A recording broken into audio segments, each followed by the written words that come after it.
ನೀವು ನೋಡ್ತಾ ಇದ್ದೀರಾ ಪರಿವರ್ತನಾ ನ್ಯೂಸ್ 24x7. ನಿನ್ನೆ ಕಲಬುರಗಿ ಜಿಲ್ಲೆಯಲ್ಲಿ ರಾತ್ರಿ ಸುರಿದ ಧಾರಾಕಾರ ಮಳೆಯಿಂದಾಗಿ ಕೆರೆ ತುಂಬಿ ಹೆಚ್ಚಾಗಿ ಪಕ್ಕದ ಗ್ರಾಮ ಸೈಯದ್ ಚುಂಚೋಳಿಯ ಗ್ರಾಮದ ಹೊಲಗದ್ದೆಗಳಿಗೆ ನೀರು ನುಗ್ಗಿದು. ಇದರಿಂದಾಗಿ ಸೈಯದ್ ಚುಂಚೋಳಿ ಗ್ರಾಮದ ರೈತರ ಕಬ್ಬು, ತೊಗರಿ, ಸೋಯಾಬೀನ್ ಮತ್ತು ಅನೇಕ ಮನೆಗಳಿಗೆ ನೀರು ನುಗ್ಗಿ ಅಪಾರ ಹಾನಿಯಾಗಿದ್ದು, ಹಾನಿಯಾದ ಸ್ಥಳಕ್ಕೆ ದಕ್ಷಿಣ ಮತಕ್ಷೇತ್ರದ ಶಾಸಕರಾದ ಅಲ್ಲಂಪ್ರಭು ಪಾಟೀಲ್ ಭೇಟಿ ನೀಡಿ ಹಾನಿಯಾದ ಪ್ರದೇಶವನ್ನು ವೀಕ್ಷಿಸಿದರು. ಹಾನಿಯಾದ ಸಂತ್ರಸ್ತರಿಗೆ ಕೂಡಲೇ ಪರಿಹಾರ ಸರ್ಕಾರದಿಂದ ನೀಡಿಸುವುದಾಗಿ ಭರವಸೆ ನೀಡಿದರು. ಶಾಸಕರು ಹಾನಿಯಾದ ಪ್ರದೇಶದಲ್ಲಿ ರೈತರಿಗೆ ಏನು ಹೇಳಿದ್ದಾರೆ ಎಂಬುದನ್ನು ನೋಡಿ.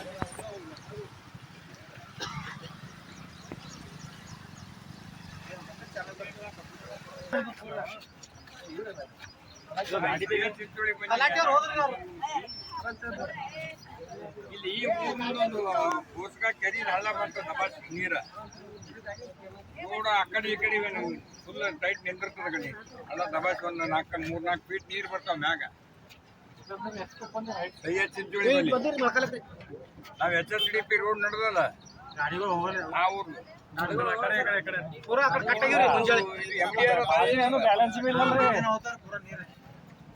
MDR ಅದ. ಮತ್ತೆ ಇದೊಂದು ಬ್ರಿಡ್ಜ್ ತಗೋಬೋದು HSDP ದಾಗ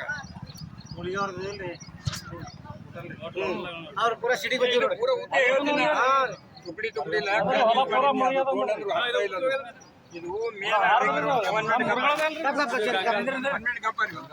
ಇದು ಮೇನ್ ರಿಂಗ್ ರೋಡ್ ನಿಂದ ಅಲ್ಲಿ ಆಗದೆ 1.5 ಕಿಲೋಮೀಟರ್ 2 ಕಿಲೋಮೀಟರ್ ಆಗ್ತದೆ. ಅದೇ ಕಂಟಿನ್ಯೂ ಮಾಡಿ ಇಲ್ಲಿಂದ ಇದು ಊರು ಸೈಯದ್ ಚಿಂಚೋಳಿ ತಗೊಂಡು ಸೈಯದ್ ಚಿಂಚೋಳಿನಿಂದ ಇದು ಗೋಸ್ಗಾಕ್ ಹೋಗ್ತದೆ. ಗೋಸ್ಗಾನಿಂದ ಭೀಮಳ್ಳಿನಿಂದ ಪಟ್ನಕ್ಕೆ ಹೋಗ್ತದೆ.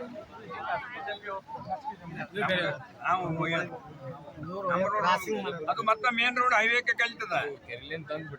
ಇದು ಹೈವೇನಿಂದ ಹೈವೇಗೆ ಆಗ್ತದ. MDR ರೋಡ್ ಅದ. ಇದು ಬಹಳ ಇಂಪಾರ್ಟೆಂಟ್ ಅದ ಮತ್ತು ದೊಡ್ಡ ಅನುಕೂಲ ಆಗ್ತದೆ ಈ ರೋಡ್.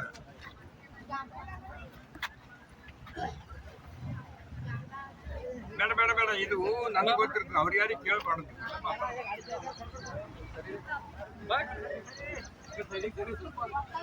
ಇದು ನೀವು ಸರ್ವೆ ಮಾಡಿ ಎಷ್ಟು ಕಿಲೋಮೀಟರ್ ಆತ ಅನ್ನೋದು ಗೊತ್ತಾಗಬೇಕಲ್ಲ. ಇದೇ ಮಾಡ್ಬೇಕು ನಮ್ಮ ಇದು ಸಿಡಿ ಹೈಟ್ ಮಾಡ್ಬೇಕು ಸರ್ವೆ ಮಾಡ್ಲಿಕ್ಕೆ. ಎಲ್ಲಿಂದ ಮೇನ್ ರಿಂಗ್ ರೋಡ್ ನಿಂದ ಸೈಯದ್ ಚಿಂಚೋಳಿ ಗೋಸ್ಗ ಕೆರಿ ಬೋಸ್ಗನಿಂದ ಭೀಮಳ್ಳಿನಿಂದ ಪಟ್ನಾ ಮೇನ್ ರೋಡ್. ದೊಡ್ಡ ರೋಡ್ 2 ಕಡೆ ಡಿವೈಡರ್ ಆಗಿ ನಡಬರ್ಕ್ ಲೈಟ್ ಹಾಕಂಗೆ ಇರ್ಬೇಕು.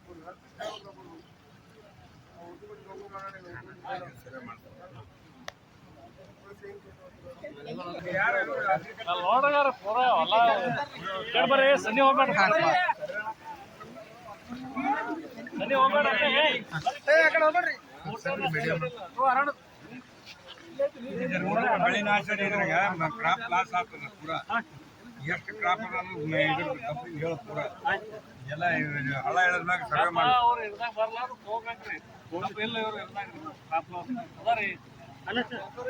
ಈ ಫ್ಲಡ್ ಇದ್ರೆ ಬರ್ತದ. ಇವ್ರು ಇದ್ರೆ ಬರಲ್ರಿ. ಫ್ಲಡ್ ಇದ್ರೆ ತಹಸೀಲ್ದಾರ್ ಇವ್ರು ಸರ್ವೆ ಮಾಡಿ ಕೊಟ್ರ ತಹಸೀಲ್ದಾರ್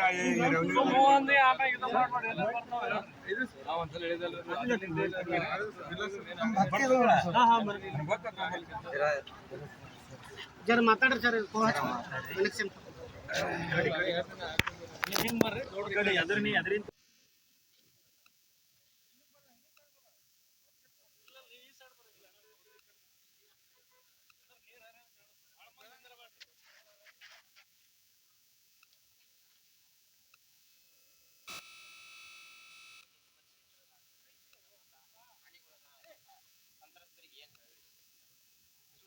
ಈ ಸಲ ಮಳೆ ಬಹಳಷ್ಟು ಆಗಿದೆ. ಅದು ವಿಶೇಷವಾಗಿ ಗುಲ್ಬರ್ಗದಲ್ಲಿ ನಮ್ಮ ದಕ್ಷಿಣ ಮತಕ್ಷೇತ್ರ, ಆಳಂದ್, ಅಫಜಲ್ಪುರ್, ಚಿತ್ತಾಪುರ್ ಈ ರೀತಿ ಜಾಸ್ತಿ ಮಳೆ ಬಿದ್ದು ಬಹಳಷ್ಟು ಹಾನಿಯಾಗಿದೆ. ಇದು ಗೋಸ್ಗ ಕೆರೆ ತುಂಬಿ ಬಹಳಷ್ಟು ಕಡೆ ನೀರು ಕೆರೆಗೆ ಬರ್ತದೆ. ಕೆರೆ ತುಂಬಿ ಏನಪ್ಪ ಹೆಚ್ಚಿನ ನೀರು ಬಂದು ಈ ಬ್ರಿಡ್ಜ್ ಏನಪ್ಪ ಹೈಟ್ ಆಗಬೇಕು. ಭಾಳ ಕೆಳಗಡೆ ಇರ್ತಕ್ಕಂಥದ್ದು ಬ್ರಿಡ್ಜ್. ಇದ್ರ ಮ್ಯಾಗ ನೀರು ನಿಂತ ಜನರಿಗೆ ತೊಂದರೆ ಆಗ್ತದೆ. ನಮ್ಮಲ್ಲಿ ಇಂಥವು 3 ಸಮಸ್ಯೆಗಳಿವೆ. ಒಂದು ಪಾಣೆಗಾಂವ್, ಇನ್ನೊಂದು ನಮ್ಮ ಸೀತ್ನೂರು ಮತ್ತು ಇದು ಇನ್ನೊಂದು ಹುಣಸಿ ಅಡಿಗೆಲ್ಲ 4 ಓವರ್ ಬ್ರಿಡ್ಜ್ಗಳನ್ನು ನಾನು 3 ಬರ್ತ್ ಕೊಟ್ಟಿದ್ದೀನಿ KRDL ನಲ್ಲಿ. ಅದು ಇನ್ನೂ ಬರ್ತಾ ಇಲ್ಲ. ಬಜೆಟ್ ಬಂದ್ಕೊಂಡು ಅವರು ಕೊಡ್ತೀನಿ ಅಂತ ಹೇಳಿದ್ದಾರೆ. ಇದು ಸೀರಿಯಸ್ ಆಗಿ ಗಮನ ತಂದು ಮುಖ್ಯಮಂತ್ರಿಗಳ ಗಮನಕ್ಕೆ ತಂದು ಈ ದೊಡ್ಡ ಬ್ರಿಡ್ಜ್ ಹೈಟ್ ಮಾಡಿ ಮತ್ತು ರೈತರ ಬೆಳೆ ಏನು ಹಾನಿಯಾಗ್ಯದ ಸರ್ವೆ ಮಾಡಲಿಕ್ಕೆ ಇಲ್ಲೆಲ್ಲರೂ ಅಗ್ರಿಕಲ್ಚರ್ ಸರ್ವೆ ಮಾಡಿಕೊಟ್ರೆ ಅದರ ಪರಿಹಾರ ಬಗ್ಗೆನೂ ಕೂಡ ನಾನು ಸರ್ಕಾರದ ಜೊತೆ ಮಾತನಾಡಿ ಬ್ಯಾಂಕರ್ ಜೊತೆ ಮಾತನಾಡಿ ಅವ್ರಿಗೆ ಅನುಕೂಲ ಆಗ್ತಕ್ಕಂಥ ರೀತಿಯಲ್ಲಿ ಮಾಡ್ತೀನಿ. ಇನ್ನು ತೊಗರಿ ಅದು ಇನ್ಶೂರೆನ್ಸ್ ಏನು ಮಾಡಿದಿರ್ತಾರೆ ಆ ಇನ್ಶೂರೆನ್ಸ್ ಮಾಡಿದ ಹಣ ಇಮಿಡಿಯೇಟ್ ಬಂದು ಜಮಾ ಆಗ್ತಕ್ಕಂಥ ರೀತಿಯಲ್ಲಿ ಕೂಡ ಪ್ರಯತ್ನ ಮಾಡ್ತೀನಿ. ಸರ್, ಇವಾಗ ನೀವು ಸದನದಲ್ಲಿ ಕೂಡ ರೈತರ ಬಗ್ಗೆ ಮತ್ತೆ ಈ ಮಳೆ ಹೆಚ್ಚಾಗಿದ್ರ ಬಗ್ಗೆ, ತೊಗರಿ ಹಾಳಾಗಿರೋ ಬಗ್ಗೆ, ಉದ್ದು ಸೋಯಾ ಎಲ್ಲದ್ರ ಬಗ್ಗೆ ಸದನದಲ್ಲಿ ಮಾತಾಡಿದ್ರಿ. ಆದ್ರೆ ಪ್ರಿಯಾಂಕ್ ಖರ್ಗೆ ಅವರು ಹೇಳೋದೇನಂತಂದ್ರ ಪ್ರತಿ ವರ್ಷ ಪರಿಹಾರ ಕೊಡೋದು ಕಷ್ಟ ಆಗ್ತದ ಅಂತಕ್ಕಂಥ ಮಾತು ಹೇಳಿದ್ದಾರೆ. ಪರಿಹಾರ ಕೊಡ್ತಕ್ಕಂಥ ಕಷ್ಟ ಅಂತಲ್ಲ, ಇನ್ಶೂರೆನ್ಸ್ ಕಂಪನಿ ಅದು. ಇನ್ಶೂರೆನ್ಸ್ ಏನಪ್ಪಾ ಅಂದ್ರೆ ಯಾವ ಬೆಳೆ ಹಾನಿ ಆಗ್ತದ ಇಲ್ಲ ಸರ್, ಪರಿಹಾರನೇ ಬೇರೆ, ಇನ್ಶೂರೆನ್ಸೇ ಬೇರೆ. ಈ ಪರಿಹಾರ ಪ್ರಶ್ನೆನೇ ಬರಲ್ಲ. ಇನ್ಶೂರೆನ್ಸ್ ಒಂದ್ ಸಿಗ್ತದೆ ಮನುಷ್ಯಾಗ, ಪರಿಹಾರ ಕೊಡ್ತಾರೆ, ಇನ್ಶೂರೆನ್ಸ್ ಸಿಗ್ತದೆ. ಇನ್ಶೂರೆನ್ಸ್ ಬಂತಂದ್ರೆ ಪರಿಹಾರ ಕೊಡಂಗಿಲ್ಲ. ಈಗ 650 ಕೋಟಿ ಇಡೀ ಕರ್ನಾಟಕ ರಾಜ್ಯದ ಮೊದಲನೇ ಸಲ ಕಲಬುರಗಿ ಬಿಡುಗಡೆ ಆಗಿತ್ತು. ಅದು 3,05,000 ಜನರಿಗೆ ಏನಪ್ಪಾ ಅಂದ್ರೆ ಇನ್ಶೂರೆನ್ಸ್ ಅವ್ರ ಅಕೌಂಟಿಗೆ ಹೋಗ್ತದೆ. ಈಗ ಅರ್ಧ ಜಮಾ ಆಗ್ಯದ ಅವ್ರವ್ರ ಅಕೌಂಟಿಗೆ. ಇನ್ನು ಅರ್ಧ ಮಾನ್ಯ ನಾವು ಹೋಗಿ ಡೆಲಿಗೇಷನ್ ಮಾಡಿವಿ, ಇನ್ನು 10 ದಿನದಾಗ ಕೊಡ್ತಂತಾರೆ. ಫೈನಾನ್ಸ್ ಡಿಪಾರ್ಟ್ಮೆಂಟ್ ಉಳಿದ ಅರ್ಧನೂ ಅವ್ರು ಜಮಾ ಆಗ್ತದೆ. ಈ ಸಲ ಏನು ಇನ್ಶೂರೆನ್ಸ್ ತುಂಬ್ಯಾರ ಅದು ಯಾರ್ಯಾರು ಬೆಳೆ ಸಮೀಕ್ಷೆ ಮಾಡ್ಯಾರ. ಈಗ 1,05,000 ಎಕರೆ ಇನ್ನೂ ಅದು ಆಗಲ್ಲ. ಇನ್ನೊಂದು 10 ದಿನ ಬಿಸಿಲು ಬಿದ್ದ್ಮೇಲೆ ಗೊತ್ತಾಗ್ತದೆ ಬೆಳೆ ಎಷ್ಟು ಹಾನಿ ಅಂದ್ರೆ ನೆಟ್ಟೆ ಆಯ್ತದ. ಈಗೆಲ್ಲ ಹಚ್ಚ ಕಾಣ್ತದ ಬೆಳೆ ಚಲೋ ಅಂತ. ಇದು ಮಳೆ ನಿಂತು ನೀರೆಲ್ಲ ಹೋದ್ಮ್ಯಾಗ 10 ದಿನ ಬಿಸಿಲು ತಿಂದಂದ್ರೆ ತೊಗರಿ ನೆಟ್ಟೆ ಆಯ್ತದ. ಅವಾಗ ಸಮೀಕ್ಷೆ ಮಾಡ್ಬೇಕು. 1 ಲಕ್ಷ ಇಲ್ಲ, ನನ್ನ ಅಂದಾಜದ 2 ಲಕ್ಷ ಮೇಲ್ಪಟ್ಟು ಹಾನಿ ಆಗ್ತದೆ ರೈತರು. ಈ ಬರೀ ಹಚ್ಚ ಕಾಣ್ಲಾಗ್ತದ. ಭಾಳ ಮಂದಿ ಖುಷಿದಾಗಾರ. ಇದೇನು ಖುಷಿ ಇಲ್ಲ, ಅಳದೇ ಅದು. ಇದು ಬಿಸಿಲು ಬಿದ್ದಾಗ ನೆಟ್ಟೆ ಹೋಗ್ತದ. ಅದು ಇದು ಬರ್ತ ಒಣಗ್ತೋತ ಹೋಗ್ತದ. ಏನಪ್ಪಾ ಅಂದ್ರೆ ಅದು ಇನ್ಶೂರೆನ್ಸ್ ತುಂಬಿರ್ತಾರಿಲ್ಲ, ಅದು ಆ ಇನ್ಶೂರೆನ್ಸ್ ಹಣ ಸಿಗಬೇಕಂತ ಹೇಳಿ ನಾವು ಮಾನ್ಯ ಮುಖ್ಯಮಂತ್ರಿಗಳಿಗೆ ಹೇಳಿವಿ. ಅದು ಪರಿಹಾರ ಸಿಕ್ಕಂಗೆ ಆಗ್ತದ. 650 ಕೋಟಿ ಸಾಮಾನ್ಯ ಅಮೌಂಟ್. ಅದು ನಮ್ಮ ಜಿಲ್ಲೆಗೆ ಮೊದಲನೇ ಸಲ ಬಂದಿದ್ದು. ಇನ್ನು ಎಂದೂ ಬಂದಿಲ್ಲ ಇತಿಹಾಸನಾಗ. ಯಾಕಂದ್ರೆ ನಾವೆಲ್ಲ ಕಡೆ ಗಾಡಿ ಕೊಟ್ಟು ಹಳ್ಳಿ ಹೋಗಿ ಅನೌನ್ಸ್ ಮಾಡಿಸಿ ನೀವೆಲ್ಲ ಇನ್ಶೂರೆನ್ಸ್ ಮಾಡ್ಬೇಕಂತ ಹೇಳಿ ಅಗ್ರಿಕಲ್ಚರ್ ಡಿಪಾರ್ಟ್ಮೆಂಟ್ ನಾನೇ ಸ್ವತಃ ಗಾಡಿ ಬಿಟ್ಟು ಕಳಿಸಿದ್ದೀನಿ. ಎಲ್ಲ ಕಡೆ ಪಾಂಪ್ಲೆಟ್ಸ್ ಹಚ್ಚಿವಿ. ಇವೆಲ್ಲ ನಮ್ಮ ಪ್ರಿಯಾಂಕ್ ಅವರು ಕೂಡ ಅಲ್ಲಿ ಇನ್ಶೂರೆನ್ಸ್ ಅವರಿಗೆ CM ಅವರು ಪ್ರೆಷರ್ ಮಾಡಿ ರೈತರಿಗೆ ಅನುಕೂಲ ಮಾಡಿದ್ರು. ರೈತರ ಕೈ ಬಿಡ್ತಕ್ಕಂಥ ಪ್ರಶ್ನೆನೇ ಇಲ್ಲ. ಇನ್ಶೂರೆನ್ಸ್ ನಾವು ಈ ಸಲ ಎಲ್ಲ ಊರಿಗೆ ಗಾಡಿ ಬಿಟ್ಟಿವಿ. ಇನ್ಶೂರೆನ್ಸ್ ತುಂಬ್ರಿ ಹೈಯೆಸ್ಟ್ ಇನ್ಶೂರೆನ್ಸ್ ನಮ್ಮ ದಕ್ಷಿಣ ಮತ ಕ್ಷೇತ್ರದವ್ರು ತುಂಬ್ಯಾರ. ಹಳಂದ ಬಿಟ್ರೆ ನಮ್ದೇ. ಇವಾಗ ಸರ್, ಎಲ್ಲಾ ರೈತರು ಕೂಡ ಇನ್ಶೂರೆನ್ಸ್ ತುಂಬಿಲ್ಲ. ಇನ್ಶೂರೆನ್ಸ್ ತುಂಬಲ್ದ ರೈತರಿಗೆ ಅಂತೇಳಿ ಈ ಸಲ ನಾವು ಅನೌನ್ಸ್ ಮಾಡಿ ಫೋಟೋ ಹಾಕಿ ಎಲ್ಲ ಮಾಡಿ ಹಿಂದ್ಗಡೆ ಯಾರು ಇನ್ಶೂರೆನ್ಸ್ ತುಂಬಿಲ್ಲ ಹಿಂದ್ಗಡೆ ಮುಖ್ಯಮಂತ್ರಿಗಳನ್ನ ಸೆಷನ್ದಾಗ ಮಾತಾಡಿದ್ವಿ, ಕೇಳಿರ್ಬೋದು ನೀವು. ಇದನ್ನು ಏನಪ್ಪ ಅಂದ್ರೆ ಈ ಸಲ ಒತ್ತಾಯ ಮಾಡ್ತೀವಿ ನಾವು. ಟೋಟಲಿ ಒಂದೇ ಊರು ಪ್ರಶ್ನೆ ಬರಂಗಿಲ್ಲ. ಇವಾಗ NDRF ಸೆಂಟ್ರಲ್ ಗೌರ್ಮೆಂಟ್ ನಾರ್ಮ್ಸ್ ಪ್ರಕಾರ ಅವರು ಕೊಡ್ಬೇಕಾಗ್ತದೆ. ಕೇಂದ್ರ ಸರ್ಕಾರ ಗಮನಕ್ಕೆ ತಂದು ಅವರು ಕೂಡಿ ಸೇರಿನಪ್ಪ ಅಂದ್ರೆ ರೈತರಿಗೆ ಅನುಕೂಲ ಆಗ್ತಕ್ಕಂಥ ಫುಲ್ ಪ್ರಯತ್ನ ಮಾಡ್ತಾರೆ. ಅಂದ್ರೆ ಇನ್ಶೂರೆನ್ಸ್ ಜೊತೆಗೆ ಪರಿಹಾರ ಕೂಡ ಬರ್ತದಂತೀರ ಅಥವಾ ಬರಲ್ಲ? ಯಾರು ಇನ್ಶೂರೆನ್ಸ್ ಮಾಡಿಲ್ಲ ಅವ್ರು ಹೊಲಕ್ಕೆ ಪರಿಹಾರ ಕೊಡ್ಬೇಕಂತ ಒತ್ತಾಯ ಮಾಡ್ತೀವಿ. Thank you sir. ಇಷ್ಟು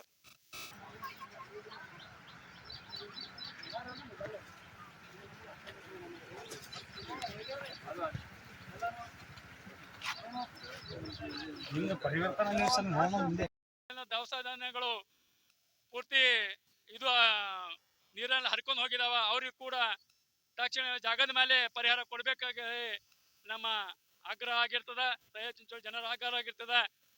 ಇಷ್ಟು ಹೇಳಿ ನಾನು ರಾಹುಲ್ ಎನ್ ಡಾಂಗೆ, ಕಲಬುರಗಿ ದಕ್ಷಿಣ ಮತಕ್ಷೇತ್ರದ BSPಯ ಪ್ರಧಾನ ಕಾರ್ಯದರ್ಶಿಯಾಗಿ ಮಾತನಾಡ್ತಿದ್ದೇನೆ.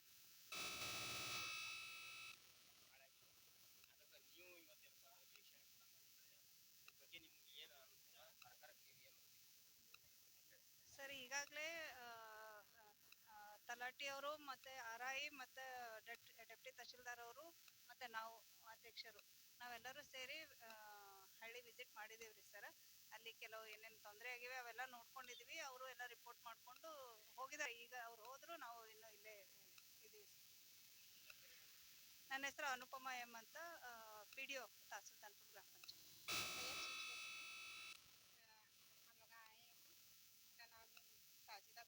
सुल्तानपुर अध्यक्ष। यहाँ पे बारिश आके थोड़े घर टूटे और यहाँ पे पानी बहुत सारा आया, बहुत लोगों को परेशानी हो रही। इसको जो भी है